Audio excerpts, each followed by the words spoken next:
Hello friends, जय माँ बगलामुखी जय दास। बस यूँ ही बैठी थी, नींद नहीं आ रही थी तो मैंने सोचा कि चलो एक वीडियो बनाते हैं, क्यों ना लोगों को आईना दिखाते हैं।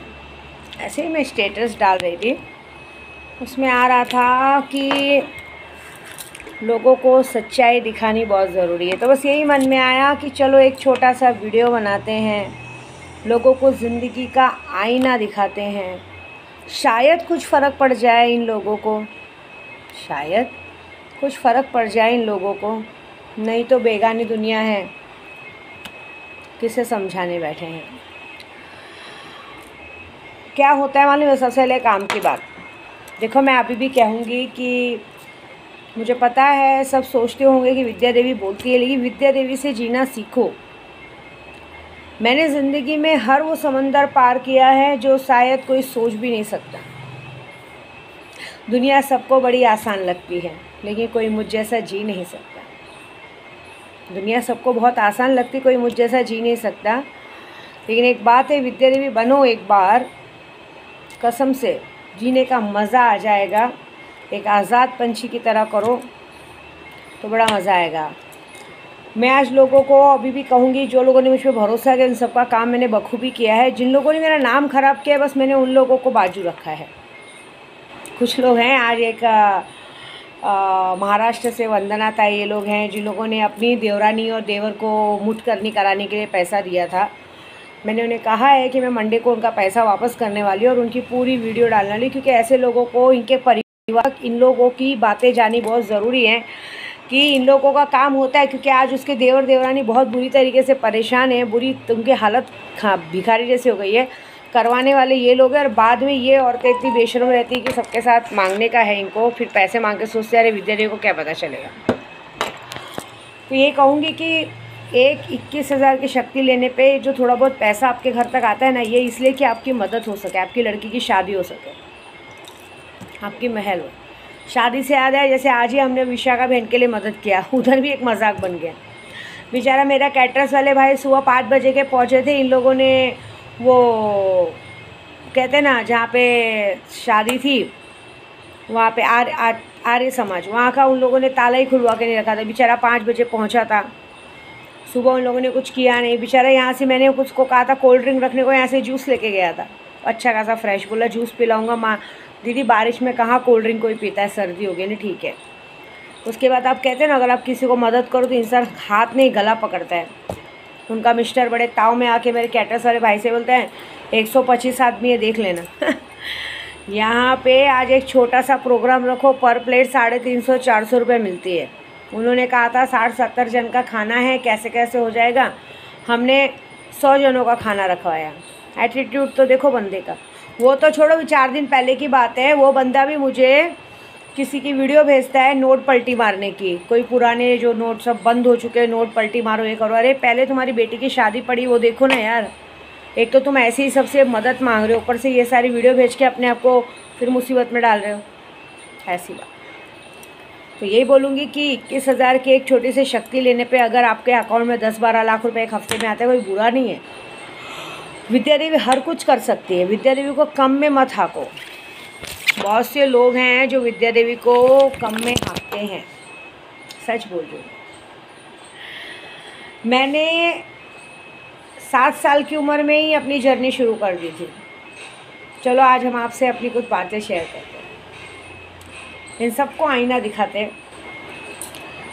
7 साल की उम्र में मेरी मम्मी पॉलिटिक्स में थी। जब देखो लोगों के लिए मरना करना, किसके लिए भी मैक्सी में जाके पुलिस स्टेशन में भिड़ जाना, लड़ाई करना। बहुत समझाते थे मेरे पापा कि ये सब मत किया कर, कोई किसी के काम नहीं आता। दुनिया है तो भी जाती थी। मैं यहाँ बच्चों को संभालना, स्कूल से आती थी तो खाना नहीं बना रहता था, एक इतने सारे बर्तन कपड़े पड़े रहते थे, वो संभालने करते करते साला 10 साल तक की उम्र में आप यकीन नहीं मानोगे, इतना सारा सब कुछ सहाय। जान दो, बार बार बोलना मतलब नहीं है, वैसे लोगों का नाम लेना भी गलत है। लेकिन जब हम समझाते थे ना, तो मेरी 16 साल में शादी हो गई, वो सब हो गया, ठीक है। मैं हमेशा इंडिपेंडेंट रहना चाहती थी, मैं कुछ करना चाहती थी, मैं बहुत पढ़ना चाहती थी, मैं पुलिस बनना चाहती थी, मैं झूठ नहीं बोलूँगी, मैं एक बहुत बड़ी पुलिस ऑफिसर बनना चाहती थी। मौका मिला था भी मुझे, लेकिन मेरी माँ की एक झूठी ज़िद और पैसा, बहुत पैसा था ना उसके पास, एक झूठी और एक ज़िद पैसे ने मेरा वो पुलिस बनने का सपना तोड़ दिया। क्योंकि बोझ थी ना, लड़की होती क्या है, बोझ। मेरा साइंस का एग्ज़ाम चल रहा था बोरीवली में, आचार्य नरेंद्र में ही पढ़ती थी बोरीवली में मैं। और उस वक्त वहाँ पे मेरी शादी के लिए मुझे हल्दी की गांठ बांधी जा रही थी। बहुत दुख हुआ था उस दिन, पहली बार विद्या देवी को बहुत दुख हुआ था। फिर उसके बाद दूसरा दुख हुआ कि मेरी एक आंटी थी, उसने बोला चल शादी तो कर दिया, इसको पुलिस तो बनवा दे, पुलिस ऑफिसर बनने का सपना मिला। सब तैयारी हो गई, सारी तैयारी हो गई, बस मुझे ट्रेनिंग पे जाना था। मेरे पापा मेरे डेली सुबह मुझे बैठे रहते थे, मैं उनके सामने दौड़ती थी सुबह 4 बजे। सब मेरी सारी परीक्षा में पास हो गई मैं एंड टाइम पे। जैसे मुझे बस अभी परसों 15 दिन के लिए निकलना है, तो मेरी सो कॉल सास का फ़ोन आ गया कि हमने शादी लड़की को नौकरी करवाने के लिए नहीं करवाई। हालांकि उसकी लड़की भले टीचर है, वो भले टीचर करती है, वो भले टीचर बनी है, टीचर बन के पढ़ाती है, लेकिन आज सबकी हालत ख़राब है। सही बोल रही हूँ। इन लोगों ने ऐसे लड़कियों का दिल दुखाया ना कि इनके घर में भी लड़कियां हैं, सबका दिल इतना दुखेगा। सब जैसे मेरे घर में ना सबकी आदत थी, अगर हम लोग मार्केट में निकलते थे ना बहुएं, तो मेरी सास की आदत थी कि पहले वो ये देखती थी कौन सा भाजी वाला हमको देख रहा है, कौन सा कर रहा है। एक बार मैं बुम्बा देवी गई थी, एक बंदा, नई शादी हुई थी, हम लोग लाइन में थे, एक बंदे ने मुझसे बदतमीजी की थी, मुझे यहाँ वहाँ थोड़ा सा हाथ लगा लिया था। उस तरह से मैं बचना चाहती थी, क्योंकि मैं 17-18 साल की, 18-19 साल की एक लड़की की एक आदमी बदतमीजी कर रहा। उस वक्त मेरी सास वो सारा कारनामा देख रही थी, उसने उस वक्त बचाना ज़रूरी नहीं समझा। मैंने तो कैसे कैसे पीछा छुड़ा के हटी, क्योंकि तो छोटी सी थी मैं। लेकिन उस बात को चना कुरमुरा मिर्च मसाला लगा कि मेरी सास ने पूरे गांव में ढिंडोरा पिटा रहे। एक लड़का तो बराबर उसको मसल रहा था, कर रहा, कुछ बोल ही नहीं। अरे मेरे साथ मेरे सास है, ससुर है, ननद है, उनके रहते मैं कैसे बोलूँगी मैं नई नवेली दुल्हन। मेरे पति को तो मेरे साथ भेजा नहीं गया था, क्योंकि मेरी सास का एक ही कहना था कि बहुएं सिर्फ काम करने आती हैं और बेटियां सिर्फ ऐश करने आती हैं। ऐसा था ये पुराना ज़माना। उसके बाद चलो जर्नी शुरू हुई। फिर मैंने अब थोड़ा सा मुझे लगा, मेरी एक बेटी मैं प्रेग्नेंट हो गई। मैं 24 साल की उम्र में मुझे 3 बच्चे हो गए थे। हाँ, 20 साल में ही मेरी बड़ी वाली बेटी हो गई थी, और मेरी उम्र का 39 है, बस ज़्यादा नहीं है। 24 साल की उम्र में 3 बच्चे होने के बाद एक ऐसे आदमी से शादी करा दिया गया था जो आदमी कमाता नहीं था। तो फिर मैंने थोड़ा सोचा चलो काम वाम करते हैं। मेरा उस वक्त भी सबको काम करना खटकता था, मेरा आज भी सबको काम करना खटकता। उस वक्त भी मैं पार्लर में काम करती थी, तो मेरा सबको खटकता था कि ये तो क्या करती है क्या मालूम। मेरी माँ को सबको बताने में शर्म आती थी कि मेरी बेटी पार्लर चलाती है। क्यों उस वक्त पता नहीं क्यों सब लोग उसको, पार्लर वालों को, कॉलगल बोलते थे। ऐसा बाद में मुझे भी पता चला कि ये पॉलिटिक्स में सब क्या होता है। लेकिन आज अगर अभी अपने पे कोई उंगली नहीं उठाएगा, है ना, ये आईना दिखा रही हूँ मैं सबको। आज पति के नाम के शब्द पे सिर्फ एक रेबिस्ट मेरे साथ था, जो सिर्फ और सिर्फ मुझे खिलौना समझ के खेलता था।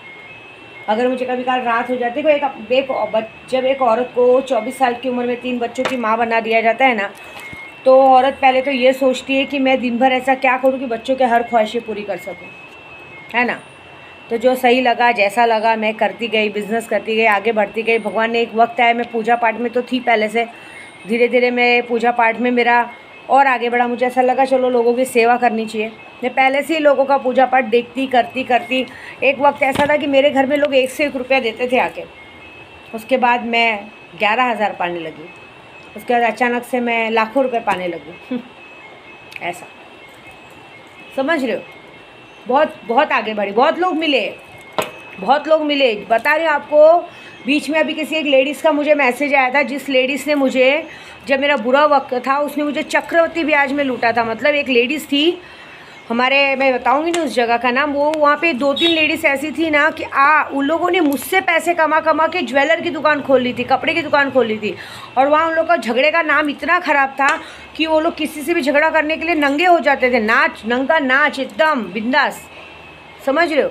और अभी कुछ दिन पहले की बात है, मैं गाँव में ही थी और मुझे मैसेज आया था गांव में थी, गांव में से आ रही थी, सॉरी, यहाँ जब बाढ़ आई थी मैं इधर थी, वहाँ मैसेज आया था कि तू मेरी मदद कर सकती है। मेरे को इतना गुस्सा आया था कि किस बात की मदद मांग रही है। अगर इंसान 10,000 पे 2,000 3,000 डेली का चक्रवृद्धि ब्याज लूटा है, एक पुलिस कंप्लेंट, अभी आज मेरी ऐसी ताकत है ना, पुलिस कंप्लेंट की ज़रूरत नहीं। मेरी अन्नू जी को सिर्फ बायोडाटा बताऊंगी ना तो उस जगह पे उस औरत को गिरा के मारेगी, क्योंकि ये औरतें ऐसी थी कि ये औरतें मजबूर करती थी औरतों को गलत रास्ते पे जाने के लिए। इन लोगों का काम ही यही था, लोगों को पहले कर्जे में फंसाओ, बाद में ये करो वो करो। मैं यूट्यूब के ज़रिए बस एक मैसेज पहुँचा रही हूँ, अपनी हद में और अपनी उस पर रहना और बहुत दूर रहना। नहीं तो अगर, क्योंकि आज तो विद्या देवी की वो पहुँचे ना कि मुझे कहीं तक आने की ज़रूरत नहीं पड़ेगी, मेरे इंसान ही काफ़ी है। मेरी अन्नू जी को अब तक मैंने कांड बताया नहीं है, लेकिन अगर मैंने अन्नू जी को बता दिया, मैंने सिर्फ अपनी बेटी को बताया था, तो मेरी बेटी ने बोला माँ उसकी औकात भी नहीं है, समझे। तो बस यही याद रखना। अरे आप समझो उस वक्त कैसा अक्ल नहीं था ना, तो बोली ना बच्चों को संभालने में, तो इंसान ने इतना चक्रवृद्धि ब्याज 10,000 पे डेली का 2,000 ब्याज लेना, 3,000 ब्याज लेना, ऐसे कर करके उन लोगों ने मेरे पैसों से तो ज्वेलर की दुकान खोल ली थी। कितने लोगों ने ऐसे कर लिया था। सॉरी फ़ोन आ गया था। तो बस यही कहना है कि बहुत सारे लोग जो अपने आप को कहते हैं, तो अगर आप किसी को लूट के उसके ऊपर अपना घर बनाओगे घरौंदा, तो कभी ना कभी तो टूटेगा और कभी ना कभी तो उसकी सज़ा मिलेगी। फिर उसके आगे कहते हैं ना, बहुत सारी जर्नी आई। मैं हमेशा सबको समझाती हूँ। मैं अभी फ़िलहाल नाराज़ हूँ। अभी आज ही मैंने एक स्टेटस पे डाला था कि वो कहता है ना, उसमें ऐसा आ गया है कि अभी मैं, मतलब एक होता है ना एक अंदर की इमेज की, मैं थक गई। मैं सच में, अब सच बोलूँ ना, पूरी दुनिया के साथ करते करते मैं थक गई हूँ। मुझे अब ऐसा लगता है कि मुझे कहीं एकांत जगह पे जाके बैठना है, मुझे किसी के लिए कुछ नहीं करना है। क्योंकि मैं एक जनरल बता दूँ कि किसी के लिए कुछ करके कोई मतलब नहीं है। सबको बैठे बिठाए सब कुछ मिल जा रहा है, सब कुछ हो जा रहा है, तो सबको लगता है कि बहुत इजी है, बहुत बहुत नॉर्मल है। मेरे मम्मी पापा ना बहुत पैसा कमाते थे, कुछ भी करते थे, मुझे उन लोग का नाम नहीं लेना है। मैं उन लोग को जब समझाती थी ना, वो लोग क्या करते हैं ना, जितना कमाते थे ना, कभी अपने घर के काम वालों को या कोई उनसे खुश नहीं रहता था। कोई अगर उनके घर पे भी दूर से आ जाता था ना, तो उनका बुरा दिन तो तब शुरू हुआ जब उनके घर में एक सो कॉल बहू आई। कोई भी घर पे दूर से आता था ना, तो कभी औरत किसी को पानी नहीं पूछती थी। मुझे बहुत बुरा लगता था। मैं देखती थी, मिली इतना दूर से इंसान आया, एटलीस्ट पानी तो पूछो। हमारे घर में पूछो, कोई भी आता है पहले हम पानी पूछते। हाँ, कोई जिसको हम नहीं जानते हैं, नहीं पहचानते, उसको भले खड़ा नहीं करते हैं, लेकिन जिसको अगर कोई मुझे जानता है तो उसको पूछेंगे। हाँ, दुश्मनों के लिए जगह नहीं है, लेकिन तो भी घर आए दुश्मन को भी पानी पूछना चाहिए, भले दरवाजे पे खड़े पूछो। तो मैं उन लोगों को भी कहती थी हमेशा, वो लोग जब बहुत पैसा कमाते थे तो हमेशा का उनका था बड़ी बड़ी जगह पे टूर पे जाना, शिमला मनाली ये वो अलाना फलाना घूमना। लेकिन बाद में उनको बातें कब बुरी लगी, जब विद्या देवी यात्रा पे जाने लगी। तो मुझे एक बार यूट्यूब पे मैसेज आया था कि तुम तो हमेशा बच्चों को और सबको छोड़ के, बूढ़ी सास को घर पे छोड़ के यात्रा करती रहती हो। यात्रा करने से पूजा नहीं होती। अरे पहली बात तो मेरी बुढ़ी सास मेरे साथ थोड़ी रहती है, और वो बुढ़ी थोड़ी है, वो तो और ऑलरेडी अपने और तीन मेरे देवर जेठ है उनके साथ रहती है। मेरे साथ कब रहती थी? मेरा तो उससे बहुत पहले ही रिश्ता टूट गया था, मालूम नहीं था क्या? और मैं थोड़ी ना शिमला मनाली घूम के लोगों के पैसों को वो कर रही हूँ। अपनी मेहनत से, अपने कर से लोग घूम रही हूँ। मेरे को एक बार सिर्फ एक छोटे से महाबलेश्वर, मैं आप लोग को बताऊंगी, बस सिर्फ छोटे से महाबलेश्वर जाने के लिए जब मैंने कहा था तो मुझे टोन मारा गया था, अरे वहाँ बहुत पैसा लगता है, ऐसा थोड़ी जाया जाता है, ये थोड़ी होता है। लेकिन देखो नसीब ने क्या तमाचा मारा, मेरे तीनों बच्चे उसी महाबलेश्वर में पढ़ने लगे और मैं डेली उस महाबलेश्वर जाने लगी। और आज भी मैं महाबलेश्वर काड़ूबाई का दर्शन करने जाती हूँ हर हफ्ते। मुझे ताना मारा जाता था, अरे गांव जाना, गाड़ी से जाना बहुत खाने की बात होती है। आज मैं ही नहीं, मैं पूरे लोगों को गाड़ी से घुमाती हूँ। लेकिन कहाँ गए वो दिन? आप कभी किसी को पलट के जवाब मत दो, कभी किसी की औकात मत निकालो, नहीं तो भगवान की लाठी है ना बहुत पड़ती है। इसलिए तो मैंने कहा चलो आज वीडियो बनाते हैं, कुछ लोगों को आईना दिखाते हैं। मेरे घर में है, मेरे बच्चे हैं, वो भी कभी बच्चों को भी मैं समझाती हूँ दुनिया क्या होती है। मेरा जो एक्स हस्बैंड है ना, जिससे मेरा तलाक हो गया, वो भी अपने आप को एक तोप से ज़्यादा नहीं समझता था। अरे बाप रे, मतलब महाराणा प्रताप, हम कौन है, हम बहुत कुछ हैं। पूरी ज़िंदगी निचोड़ दी उसने मेरी पूरी ज़िंदगी निचोड़ दी। दिन भर में महीनों महीने यात्रा पे रहती थी, कभी पूछता भी नहीं था खाना खाई कि नहीं खाई, क्या है। पहले उसके पहले पार्लर में का काम करती थी, लोगों के यहाँ झूठ नहीं बोलूँगी, घर घर जाके पार्लर का काम किया, मालिश का। कभी अपनी इज्जत नहीं बेची है, क्योंकि अगर एक औरत अगर अपनी इज्जत बेचेगी तो तुझे उसके साथ क्यों रहेगी ना, बंगला बना के भाग नहीं जाएगी किसी के साथ। फिर भी वो आदमी मुझे रात को क्या पूछता था मालूम है आपको? वो फालतू बात पूछता था, क्यों, कितनों के साथ सो के आई, कितने कॉन्डम यूज़ किए ऐसा पूछता था। ये दिन देखे हैं विद्या देवी ने, फिर भी चुप थी, फिर भी चुप थी। क्यों? मुझे पता है ना मैं कैसी हूँ, मुझे पता है मैं कैसी हूँ, फिर भी मैं कभी जवाब नहीं दी। लेकिन आज भगवान ने वही लाठी मारी उस इंसान को कि दर दर भटक रहा है, ना घर है, ना घाट है, ना बच्चे हैं, ना बीवी है, ना पत्नी है, सिर्फ माँ बाप के घर में एक बेइज्जत ज़िंदगी जी रहा है, एक बेइज्जत ज़िंदगी जी रहा है। जब मैं ऐसा बोलती हूँ तो मुझे सब चिल्लाते हैं, मम्मी ऐसा क्यों बोलती हो? लेकिन क्यों? जो बोलती हूँ वो सुनने का बर्दाश्त की ताकत रखो। जो मेरे साथ हुआ क्यों सुनना नहीं चाहते हो लोग? मैं सबके लिए बोलती हूँ तो बुरा लगता है, क्या किया है मैंने वो पूछना चाहती हूँ मैं ऐसा कभी कभी मैं उन लोग को बोलती हूँ तो बुरा लगता था। कभी कभी मैं अपने माँ बाप को बोलती थी इतना पैसा तुम लोग शिमला मनाली खर्चा करते, एक आध होटल खोल लो, खुद के पैरों पे खड़े रहो, आगे जाके यही प्रॉपर्टीज कल काम आएगी। नहीं, अरे तुम होती कौन हो हमको बताने वाली? जब मैं अच्छा बताती थी ना तो मेरी माँ विंध्यवासिनी के सामने उंगली फोड़ती थी कि सत्यानाश हो जाए ऐसा। तो मैं माँ की तरफ देखती थी, क्या किया मैंने ऐसा। सबकी लाठी में आवाज़ है। मैं अपने बच्चों को भी सिखाती हूँ, कम में सीखो, कम में रहो बेटा, अच्छे से रहो। आज मेरी छोटी वाली बेटी को 4 डॉगी पालने का शौक़ है। मुझे डर इस बात का लगता है, भगवान ना करे मैं मर गई और जब उसके ऊपर ये बात आएगी तो मुझे लगता है वो 4 तो डॉगी छोड़ो, पहले खुद को भी ठीक से संभाल ले तो बहुत बड़ी बात हो जाएगी। अगर भगवान ना करे उसकी मम्मी को कुछ हो गया, वो इतनी मतलब उसको इतना है कि मेरे पीछे एक पीपल का पेड़ का छाया है। लेकिन मुझे डर लगता है कि अब मैं थक गई हूँ, सबको संभालते सबको एक करते करते अब मैं थक गई हूँ। मुझे डर लगता है कि कभी अगर उसकी मम्मी मर गई तो उसका क्या होगा। मेरा बेटा जो बहुत भगवान को मानता है, नॉनवेज नहीं खाता है, अंडा भी नहीं छूता है। अभी आज गणपति बप्पा बैठे, मैं अकेले संभाल रही हूँ, सब अपनी अपनी दुनिया में मस्त है। सिर्फ सबको गणपति बिठाना है घर में, कोई किसी को देखना नहीं है, किसी को नहीं सोचना है कि चलो हम ये। लेकिन मैं ये सोचती हूँ कभी अगर ये सोचो कि अगर कभी भगवान ना करे कभी मैं नाराज़ हो गई और मैं कभी बहुत दूर चली गई सब कुछ छोड़ छाड़ के, तब ये सोचती हूँ कि कब उस बेटे का क्या होगा। तब वो क्यों नहीं सोचता है कि अगर मेरी मम्मी को मर गई तो क्या होगा। आज ज़रा सा कुछ होता है, भले कितने भी नाराज़ हो, मुझे फ़ोन आ जाता है, अरे हमको ये चाहिए, वो डाल दो, ये डाल दो। फिर मैं सोचती हूँ अगर मैं मर गई तो या मुझे कुछ हो गया तो क्या होगा। नहीं सोचते हैं, ऐसी बात है।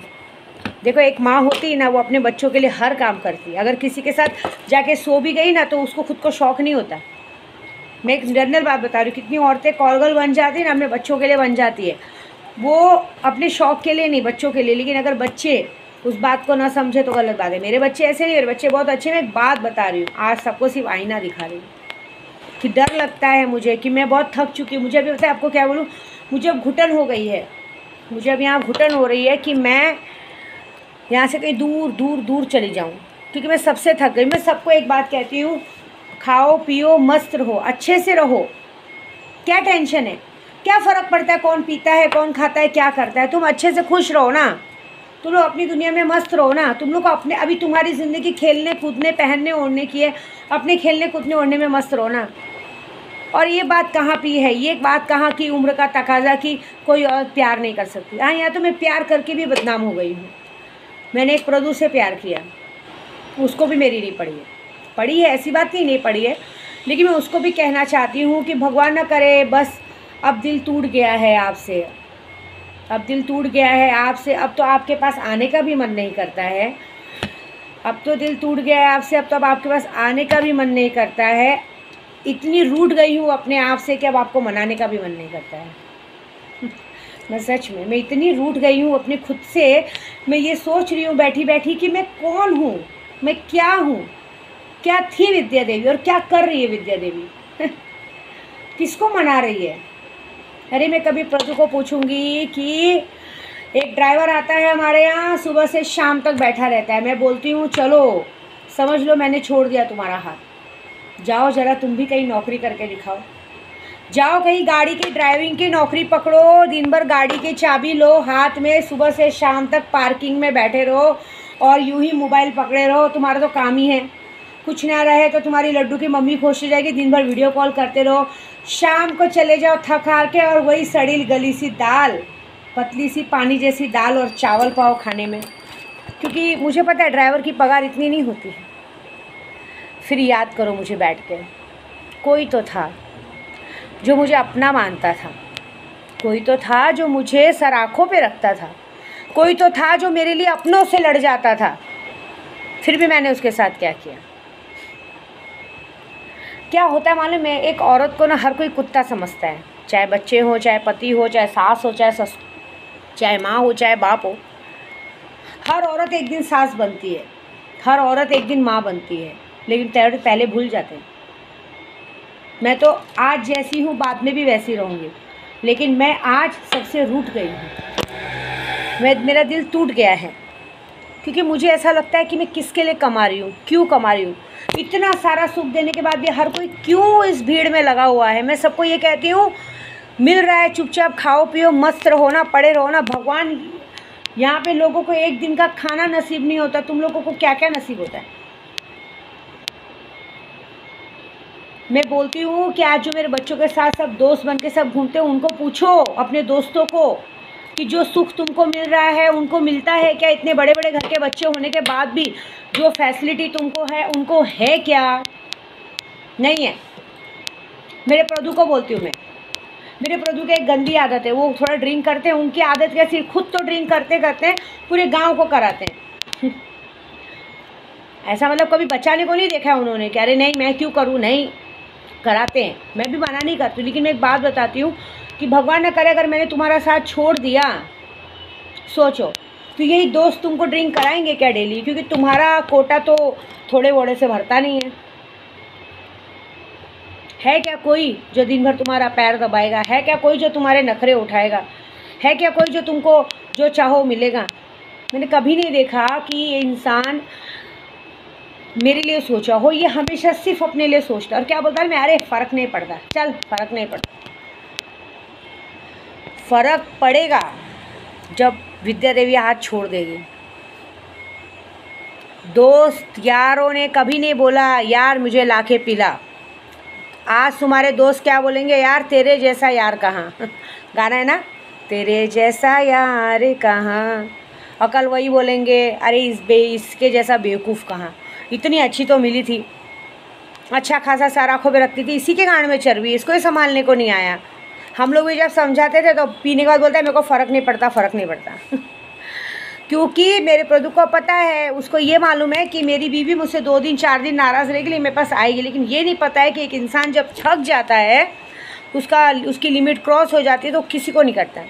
मुझे बुरा इस बात का लगता है सबके लिए कि जब मैं कोई बात कहती हूँ तो मेरी बात क्यों नहीं मानते। यूट्यूब से, बच्चों से, परिवार से, सबके लिए मैं बोल रही हूँ। अगर मैं यूट्यूब पे भी कह रही हूँ कि ये चीज़ गलत है तो माना करो, क्योंकि मुझे आगम दिखाई देता है। मुझे इस दुनिया में मेरी काड़ूबाई ने भेजा ही इसलिए कि मैं आप सब लोगों के लिए कुछ कर सकूं। लेकिन मेरी बात मानो, क्योंकि मैं कभी गलत नहीं कहती हूँ, मैं दूसरों की तरह झूठी नहीं हूँ। मैंने शादी के बाद अगर मैंने अपना समर्पण भाव दिया तो सिर्फ अपने पति को दिया था। ये बात मेरा पति भले कैसा भी होगा ये बात कबूल करेगा, मेरी बीवी मेरे सिवा किसी की नहीं थी। और उसके बाद अगर मैंने किसी पे समर्पण भाव किया है तो मेरे प्रदू पे। मेरे को इस पूरी दुनिया में 2 आदमी के सिवा किसी ने ज़्यादा हाथ नहीं लगाया, ये बात याद रखिए। लेकिन अगर वो इंसान भी अगर अपने को ना समझे तो क्या मतलब है। हाँ, आपको पता है हमारे यहाँ पे एक गायक आते थे, मैं नाम नहीं लूँगी भाई किसी का, वो उस घर को भी मैंने लाखों में मदद की थी। लेकिन आज वो इंसान कहीं ना कहीं किसी न किसी कोने में बैठ के एक बार तो ज़रूर रोता है कि मेरा एक घर था जिस घर से मुझे खाना पानी कपड़ा मतलब बगैर बोले सारी चीज़ें मिलती थी और मैंने खो दिया। तो एक वक्त था कि सब, मैंने एक बात देखा है, जिसको भी मैंने छोड़ा है ना आज तक, जिसका भी हाथ मैंने छोड़ा है, वो लोग शायद एक कोने में बैठ के एक बार तो ज़रूर रोते होंगे कि घर अच्छा था, हर खुशी मिलती थी, छोड़ दिया। मैं प्रदू को भी एक बात बताऊंगी कि आप पूरी दुनिया के सामने बोलती हूँ, लड्डू की मम्मी, लड्डू की मम्मी, लड्डू की मम्मी। किसने साथ दिया तुम्हारा ये बताओ। एक कोने में बैठो, शांति से सोचो, किसने साथ दिया तुम्हारा? किसने तुम्हें आरिफ से बचाया? किसने तुम्हारे लिए पूरी दुनिया से पंगा लिया? पूरा गोरा ही जानता है, लेकिन तुम बैठो, पीने के बाद बैठो, पीने के पहले बैठो। तुम खुद सोचो, जिस औरत को तुम अपने बच्चे की माँ बोलते हो, वो औरत तुम्हारे साथ कब थी और कब आई? फिर भी तुम्हें उस औरत के साथ रहना है, फिर भी उस औरत के हाथ का खाना खाना है। जो कि औरत बार बार अपने मायके जाती है, बार बार शमशान से चीज़ें करवा के लाती है, वो अपनी ज़िंदगी जीना चाहती है, उसको अलग ज़िंदगी जीना है। फिर भी तुम्हें क्यों वो गलत नहीं लगती? पूरी दुनिया को दिखती है। पॉइंट की बात सोचो। मैं तुम्हें किसी भी औरत से बात करते देखती हूँ तो मेरे अंदर जलन महसूस होती है, नहीं मेरा प्रभु किससे बात नहीं करना चाहिए। उसको कुछ नहीं फ़र्क पड़ता है, उसको कोई फ़र्क नहीं पड़ता है। उसको तो तब फ़र्क नहीं पड़ता था जब वो प्रेग्नेंट थी, बच्चा होने वाला था, तुम मेरे साथ महाबलेश्वर सब जगह जाके आके घूम रहे हो। उसको आरिफ जैसा आदमी सब कुछ बता रहा है कि देख तेरा पति मैडम के साथ बेडरूम में है, तब फ़र्क नहीं पड़ा। जब तुमको नशा दिया गया, तुम पागल होकर उसको रो रो के फ़ोन कर रहे हो, याद हो कितना रोए थे, तब उसको फ़र्क नहीं पड़ा। उसके बाद भी वो औरत कब आई याद है ना तुमको? 18 मार्च के तुम गए 18 जुलाई को इस विद्या देवी के पास वापस आए हो, वो भी मनोज सोना होने के कारण। उसके लिए बहुत बड़ा थैंक यू। तुमको मालूम है उसके बाद वो औरत ने तुमसे बात करना चालू किया। उसके बाद भी वो औरत पूरे 6 महीने के बाद वो औरत अगस्त में 25 अगस्त की 26 अगस्त को अमावस्या के दिन घर पे आई है। उस दिन भी वो अमावस्या के दिन ही घर पे आई है कि उसको पता चला था मैं गाँव गई हूँ। अरे तुम्हारी आंखें क्यों नहीं खुलती हैं? पूरी दुनिया को दिखता है, तुमको क्यों नहीं दिखता है? तुमको क्यों सच नहीं दिखता? इतना विद्या देवी उल्टा बोलती है, क्या क्या बोल देती है, फिर भी तुम्हारे घर वाले मुँह में दही जमा के बैठे हैं। वो मुँह में दही जमा के बैठी है क्योंकि उसको मालूम है कि वो लोग गलत हैं। उसको मालूम है कि अगर ये अपने आप पर आ गई और अगर हमारे सामने पुलिस, वकील, डॉक्टर सबको खड़ा कर दी तो हमारे घर की कोई इज्जत नहीं बचेगी। मालूम है, फिर भी तुम कैसे बर्दाश्त करते एक झूठी इज्जत और एक माँ बाप की बातों के लिए? अरे तुम्हारे तो खुद के माँ बाप तक नहीं आए थे तुमको बचाने। अगर विद्या देवी नहीं होती ना, तो जैसे वो विमलेश कमलेश करके जो अभी बेचारे अब भी छूटे हैं, तुम दोनों भाई भी अब तक ना जेल में ही रहते, कोई छुड़ाने वाला नहीं रहता। और अब तक जिस लड्डू की मम्मी पे तुम इतना भरोसा कर रहे हो ना, अब तक तुमको पता चलता कि उसने दूसरी शादी करके एक आध बच्चा और पैदा कर लिया रहता। ये मुंह पे बोल रही हूँ, बुरा लगे तो तमाचे आके मार लेना, लेकिन कोई फ़ायदा नहीं है। दुनिया कैसी मालूम है? दुनिया गंदी है, सबको गंदगी ही चाहिए। मैं ऐसा नहीं बोलती तुम उसको छोड़ दो, लेकिन ये बोलती हूँ कि सच दिखता है तो देखो। मैं कितनी बड़ी बड़ी बातें बोल दी हूँ यूट्यूब पे, क्या क्या नहीं बोल दिया है, फिर भी कोई मुझसे सवाल करने नहीं आता। तुम क्या बोलते हो? तुम्हारी वजह से। अरे छोड़ो, तुम्हारी वजह से। सबको मालूम है कि जब विद्या देवी प्रदीप धावारे को पूरी पुलिस वालों से छुड़ा के ला सकती है ना, जब आरिफ जैसे लोगों की बैंड बजा सकती है ना, अगर हम लोग सवाल करने गए ना, अगर अब सवाल करने गए ना, तो हमारी पूरी इज्जत की धज्जियाँ उड़ा देगी। क्योंकि वो गलत है, उसको पता है वो गलत है, इसलिए वो मुंह में दही जमा के बैठी है। उसको पता है कि अगर मैं जो प्रूफ साबित कर दूंगी ना, वो पूरी तरह से गलत हो जाएगी।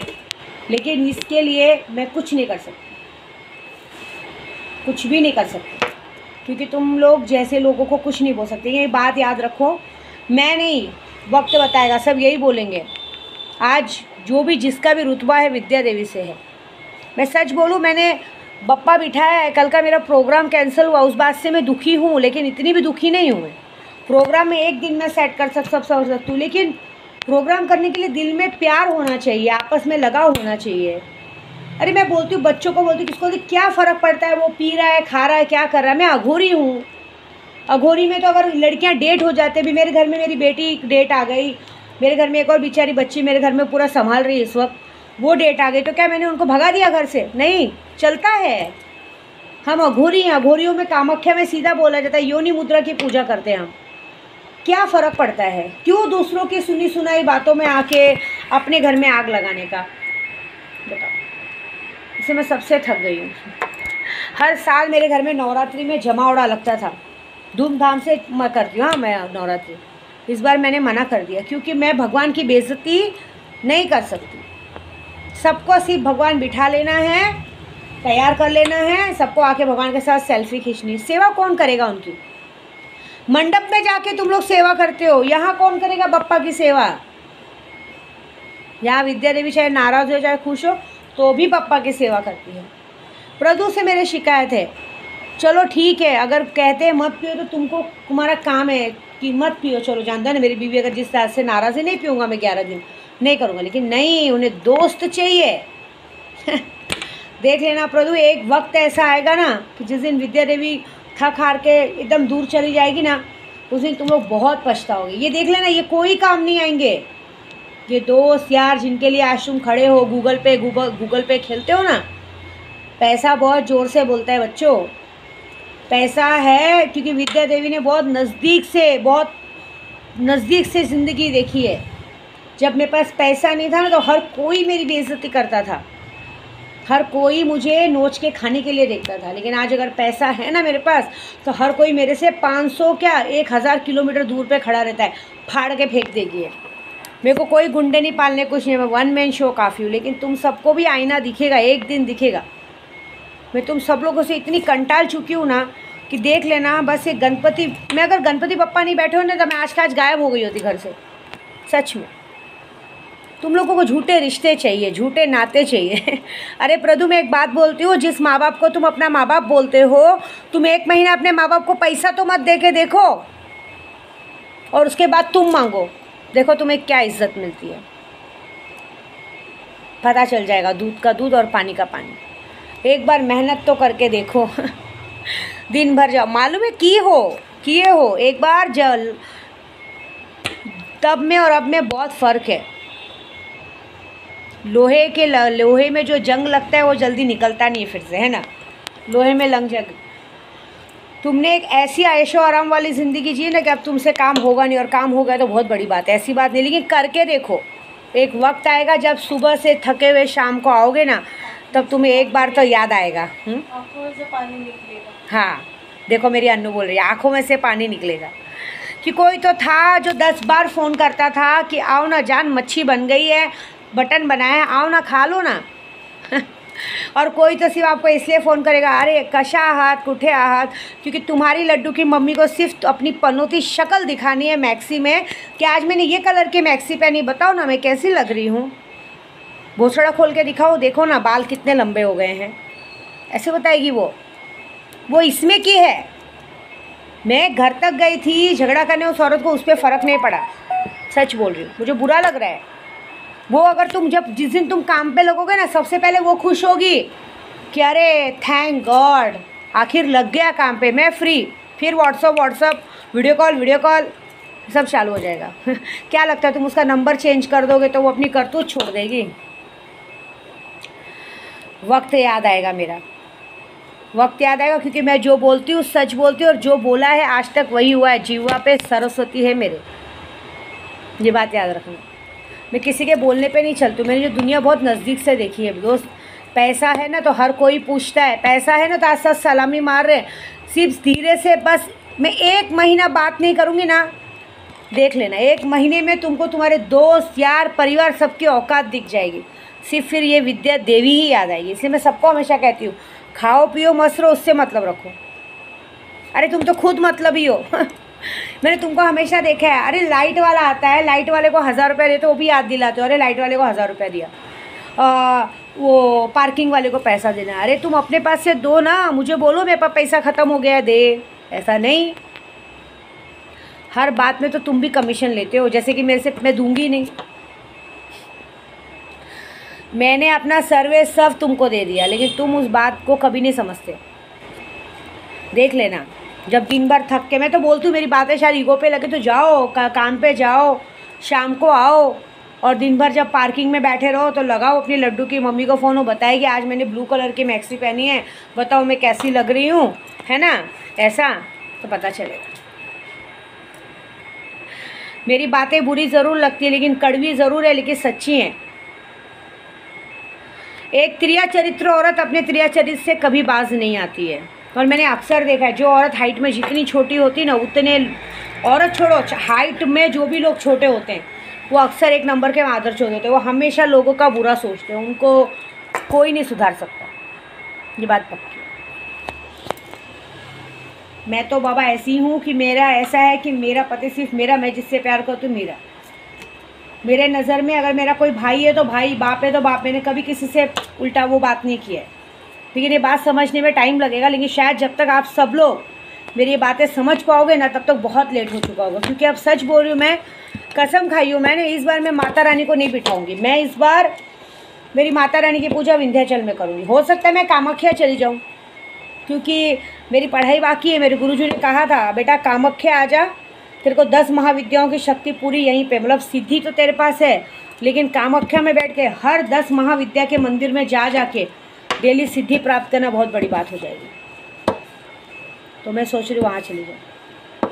इसलिए कहती हूँ कि किसी का दिल इतना मत दुखाओ कि जब तुम्हें आईना दिखे तो तुम डर जाओ। समझ रहे हो? याद रखना मेरी बात को।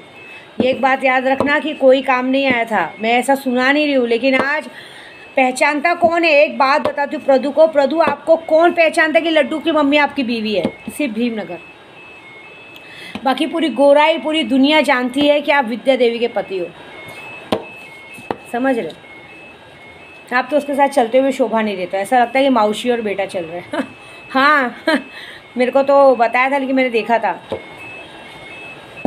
जाने दो भाई, आपकी मर्ज़ी, आपकी ज़िंदगी। कहते हैं ना, हीरा हर कोई पा नहीं पाता है। मैं तो ऐसी हूँ, लेकिन आज मैंने यही कहा कि चलो, खाली बैठी थी, नींद नहीं आ रही थी, मैंने सोचा चलो आज कुछ लोगों को आईना दिखाते हैं, ज़िंदगी की सच्चाई बताते हैं कि ज़िंदगी में अगर कोई सच्चा प्यार करने वाला मिले ना, तो उसको खो मत यार। अगर खो दिया ना, दोबारा नहीं मिलेगा। क्योंकि हर एक इंसान की एक सीमा होती है, एक कैपेसिटी होती है बर्दाश्त की। जब आदमी थक जाता है ना, तो सब कुछ छोड़ के हट जाता है, फिर उसको कोई फ़र्क नहीं पड़ता है कोई रिश्ते नाते रहे ना रहे। अब मेरे अंदर भी ऐसे ही कुछ हो गया, मुझे कोई फ़र्क नहीं पड़ता है, क्योंकि झूठी दुनिया, झूठा दिखावा। मैंने इसलिए कल पार्टी कैंसिल कर दी। क्या पार्टी रखूँ मैं? दुनिया का दिखावा। पार्टी में सब तैयार होकर झूठी स्माइल करेंगे, वो उसको गुस्से में देखेगा, वो उसको गुस्से में देखेगा, वो अरे नहीं, मैं अब अपनी लाइफ में कुछ आगे बढ़ना चाहती हूँ, क्योंकि मेरा मकसद कुछ और है। मुझे बहुत कुछ करना है।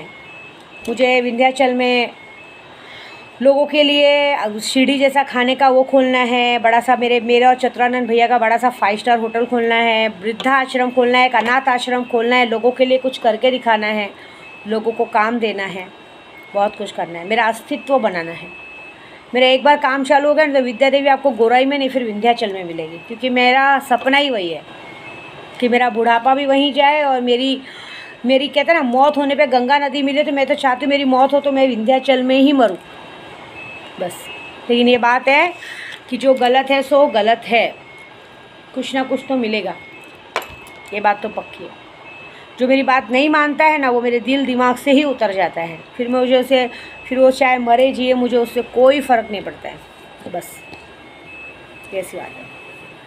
मैं तो कुछ बोलूँगी नहीं, लेकिन एक बात याद दिलाऊंगी कि एक दिन पहले ही, जिस दिन मेरे प्रदू लड्डू की मम्मी को लेने जा रहे थे, एक दिन पहले ही मेरा दिल डर रहा था। मैं बोल भी रही थी, प्रदू आप मत जाओ ना, उसको बोलो उसके भाई को लाके छोड़ने, अपशगुन हो सकता है, कुछ होगा। उस रात भी मैं डर रही थी। मुझे याद है 10:30 बजे मैं कंटिन्यू फ़ोन करती, प्रदू घर आ जाओ, घर आ जाओ। आपने तो नहीं सुने। आखिरकार क्या हुआ, उनका मारा हो गया कहीं पे फालतू में। उन्होंने तो नहीं किया, फालतू में मेरे ड्राइवर को चोट लग गई, बेचारे को, मेरे पवन भाई को चोट लग गई। उसके बाद भी क्या हुआ, दूसरे दिन मेरे प्रदू तो भी लेने गए उसको। आते आते क्या हुआ, मेरे फॉर्च्यूनर की जैसी उस पनौती ने मेरे गाड़ी में पैर रखा, मेरे गाड़ी के फेम उतर गए, जो कि काली फेम लगी थी, जो फेम होती ना काला कांच जैसा, वो फेमिंग मैं पूरा गांव जाके आई, किसी पुलिस वाले ने मेरा उतारा नहीं, गाड़ी नहीं रोका उस पनौती के बैठने की वजह से। उसके बाद भी हुआ, उसके बाद भी अचानक से, देखो मैंने कहा ही था कि जो भी उसको लाएगा करेगा, अपशगुन होगा ही, और अपशगुन हो गया। देखो क्या क्या अपशगुन हो गया। कल ही मेरे ड्राइवर की दादी गुजर गई, बेचारा गांव चला गया। पवन भाई की लड़की अचानक से मिल गई, बीमार पड़ गई, उसको ब्लड अभी जब से ये लोग लड्डू की मम्मी से जुड़े हैं, तब से वो बेचारा दवाई में ही दौड़ रहा है, वो और उसका परिवार। ये बात शायद कोई सोचेगा नहीं मेरी बातों को गलत लेंगे, लेकिन ये बात सच है। जो है सो है। जो उस औरत से जुड़ा है, उसकी बर्बादी निश्चित है, निश्चित है, निश्चित है। चाहे बुरी लगे तो भाई मेरे से झगड़ा कर लेना, मैं जो बोलती हूँ सच बोलती हूँ। अब आपकी मर्ज़ी। लेकिन सच बोलूँ ना, ऐसा कोई गलती मत करो कि रोना पड़े। ज़िंदगी बहुत छोटी है। और मैंने एक बात देखा है, पैसा बहुत ज़ोरों से बोलता है। अगर आपके पास पैसा है ना, पूरी दुनिया आपके कदमों में, और पैसा नहीं है ना, तो यही लोग चप्पल निकाल के मारने से भी पीछे नहीं हटेंगे। ये बात याद रखें। मेरे प्रदू पे केस हुआ था ना, मैंने पैसों के बल पे अपने प्रदू को लाया है, याद है मुझे। ये बात वही जान सकते हैं जो मेरे हाथ से, मेरी अन्नू जी के हाथ से गड्डी की गड्डी लेके जाते थे। आज सब, अभी आज मेरे घर पे सब सेलिब्रिटी सब आते हैं ना, क्योंकि विद्या देवी और पैसा है। जिस दिन मैं पैसा देना बंद कर दूँगा, कोई नहीं आएगा मेरे घर पे, देख लीजिएगा आप। ये बात है, पैसा ही सब कुछ है इस दुनिया में। पैसों से, और पैसों से बड़ा रिश्ता है। ऐसा नहीं बोलूँगी सिर्फ पैसे को तुक दो, रिश्ते को भी तुक दो। उस रिश्ते को तुक दो जिसकी वजह से आप खड़े हो, जो आपको मानता है, करता है। उन झूठे रिश्तों के पीछे मत भागो जो आपको पूछता भी नहीं है, समझ रहे हो। ये बात याद रखना, क्योंकि जहाँ रिश्ते में प्यार, सम्मान, भावना होती है ना, वही अच्छी बात है। जो रिश्ता प्यार, सम्मान, भावना नहीं देखता नहीं। मैंने एक जिद पकड़ी है, देखो आज नहीं तो कल, भले मैं इतनी बातें बोलते आई हूँ, लेकिन आज नहीं तो कल ये लड्डू की मम्मी की, ये सबकी बहुत लोगों की सच्चाई ऐसे सामने आएगी ना, उस दिन मेरा प्रदू सर पकड़ के रोएगा, और उस दिन मुझे याद करते ढूंढेगा, लेकिन मैं नहीं मिलूँगी। ये याद रखना, मैं नहीं मिलूँगी, क्योंकि तब तक मैं बहुत दूर निकल चुकी रहूँगी। बहुत बड़ा काम करना है मुझे। मैं यहाँ पे रिश्ते नातों के चक्कर में पड़ के अपने आप को बर्बाद नहीं करना चाहती। इसलिए इस बार की नवरात्रि या तो कामाख्या में होगी या तो विंध्याचल में, बस। बाकी मेरी माता रानी और मेरे गणपति बप्पा, मेरी काड़ूबाई स्थापित हैं। काड़ूबाई दिखाएंगी सबको इस 11 दिन के अंदर, सबको उसकी सच्चाई। बस, जय माता दी।